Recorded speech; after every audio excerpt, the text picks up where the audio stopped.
নমস্কাৰ আজি সোমবাৰ টুডে ইজ মানডে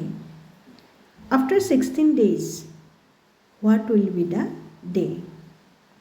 যদি 16 দিনৰ পাছত কি বাৰ পৰিব সেই অংকটো আমি কৰিবলৈ যাওঁ তেতিয়াহ'লে আমি অংকটো কেনেদৰে কৰিম ইয়াৰ বাবে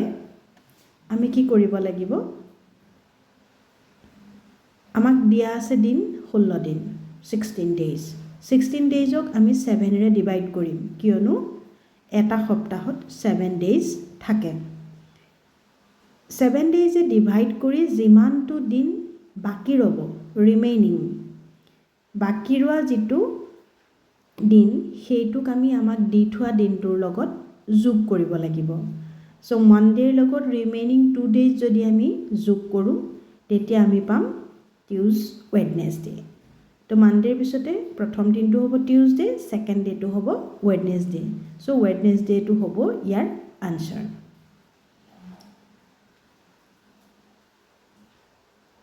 আকৌ কৈছো যেটো দিন দিয়া থাকিব সেই দিনটোৰ ধৰক সংখ্যাটো যেটো দিয়া থাকিব সেই সংখ্যাটো 7 ৰে ডিভাইড কৰিব 7 ৰে ডিভাইড কৰাৰ পিছত ৰিমেইনিং যেটো থাকিব সেই ৰিমেইনিং ডেজটো দিন